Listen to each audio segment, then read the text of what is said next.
If the emails you send to your list are primarily focused on providing news, making announcements, or promoting a sales event, just making an announcement about a sales event, you're probably missing a huge opportunity to connect with your audience and sell more of your stuff because you're passing up on the reason that people actually buy, or you're overlooking it. And that is people buy for emotional reasons, and you need to sell with emotion if you want to be at your optimal persuasive power. So we want to talk about that just for a moment. The key emotions that you should be trying to work into your emails, what they are, and how you can, inject them to be more effective in selling through your emails without being a jerk. I have 5 or 6, and I'll kind of put them in the order that I like to use them.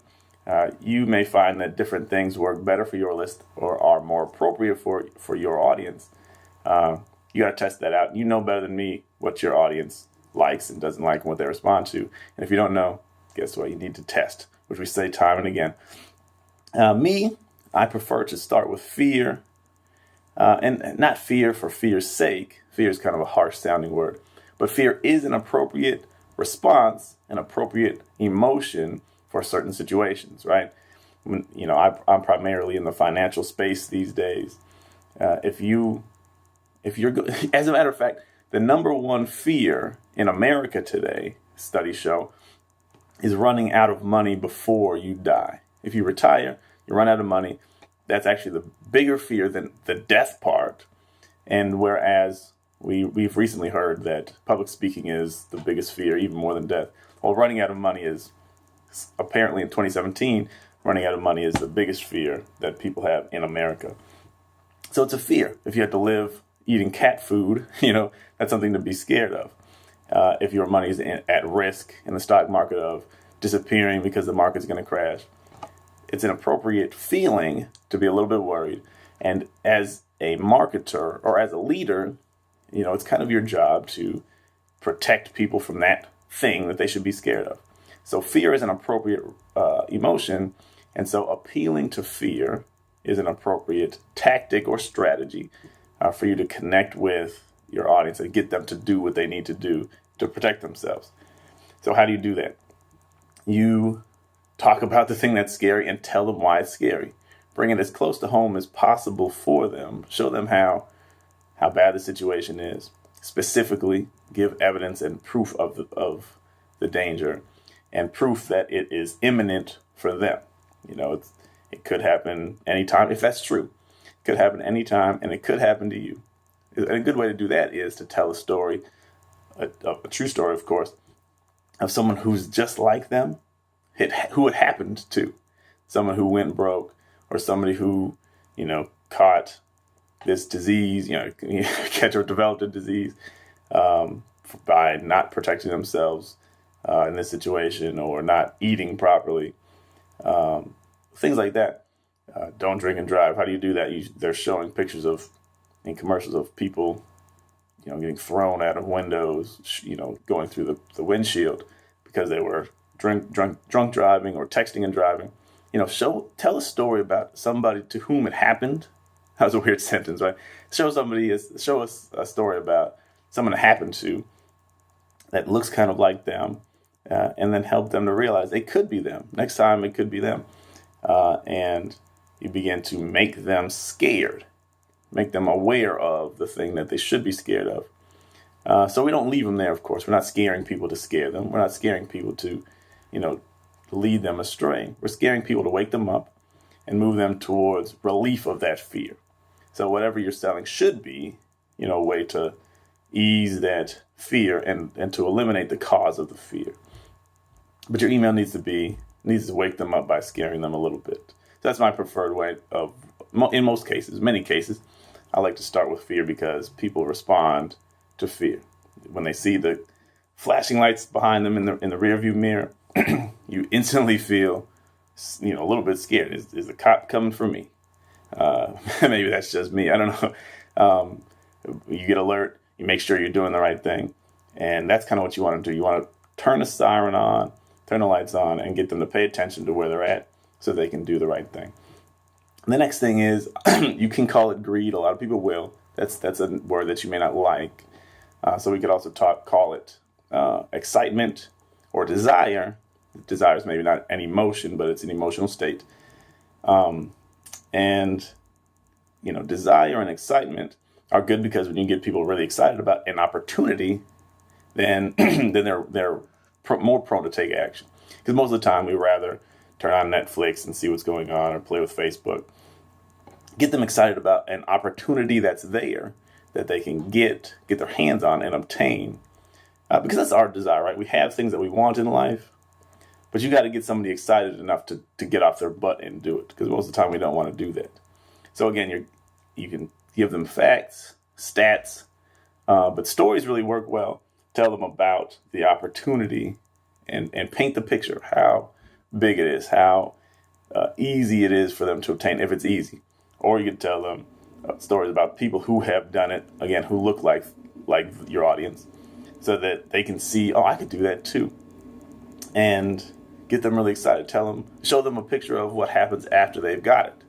If they're living in that dream house, or they have the 6-pack abs that they want, or their marriage is finally happy after 20 years of sleeping on the couch.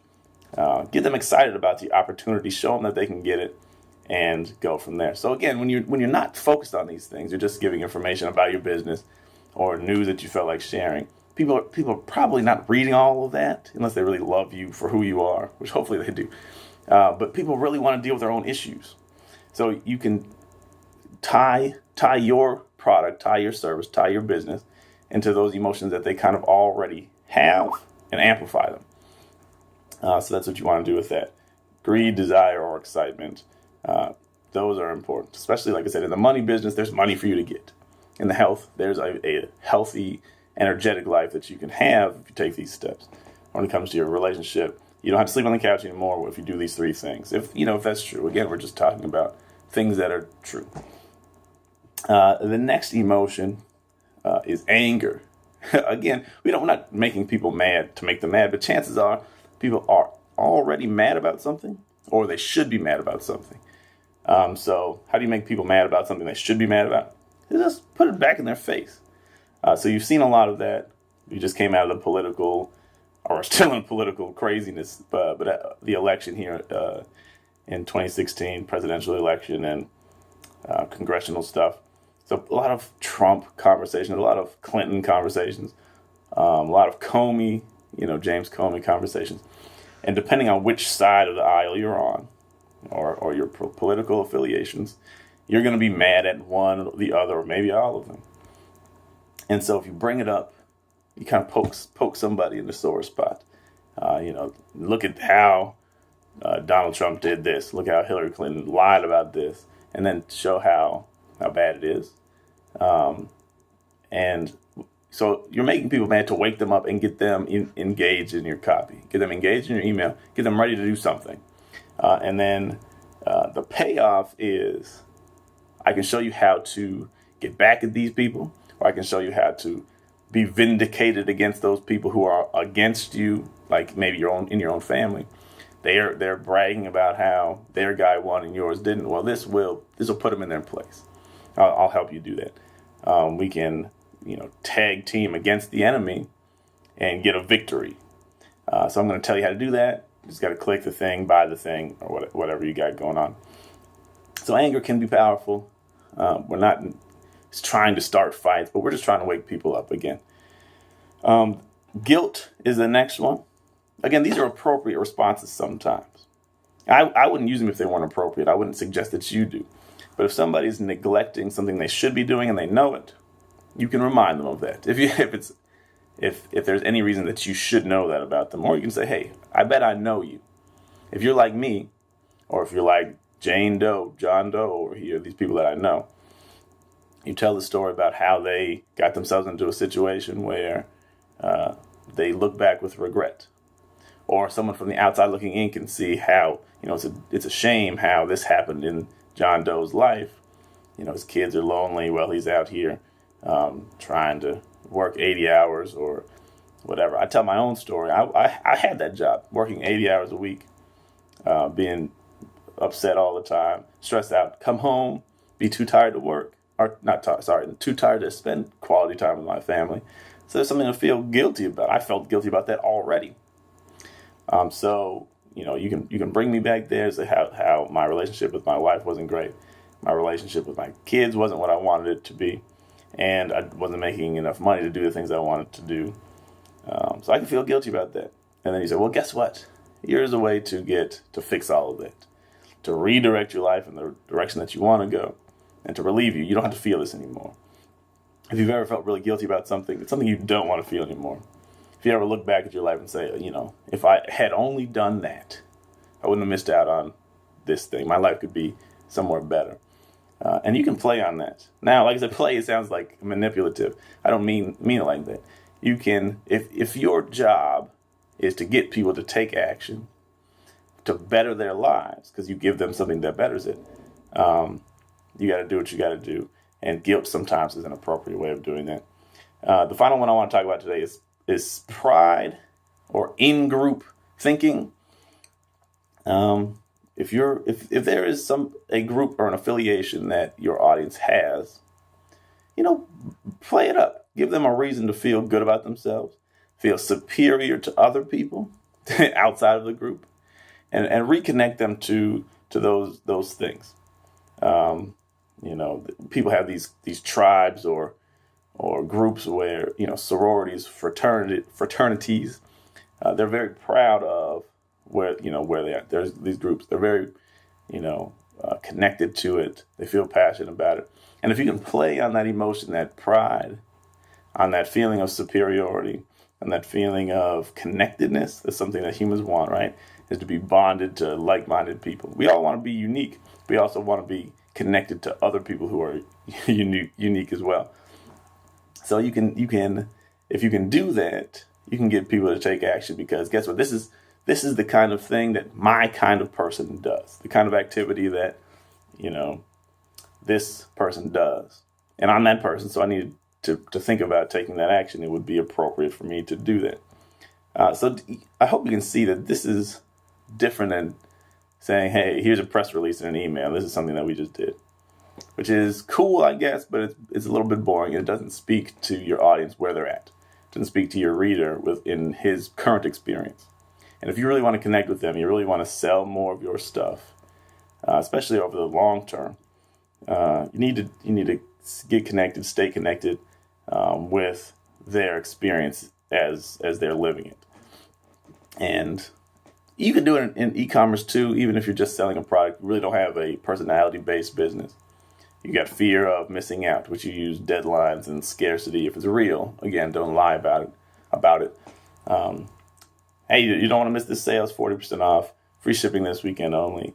Bonus, if you do this or that, you can do that. You can do, the superiority or pride thing by showing off, some celebrity is wearing this. It was on this TV show. It was on the red carpet over here. Or you see Oprah drinking out of my cup. Those sort of things make people say, hey, I want to be affiliated with that. I want to be associated with that kind of a person. Or any kind of emotion that you can inject, you should. Because that's people buy for emotional reasons. Even a sale price. Hey, I'm saving money. It's a good feeling. They're protecting their money by spending smart. And they're scared of missing out on that opportunity. So I hope that's helpful. If you have any questions, feel free to comment, ask below. If you're not in our email copywriting corner group on Facebook, you should be.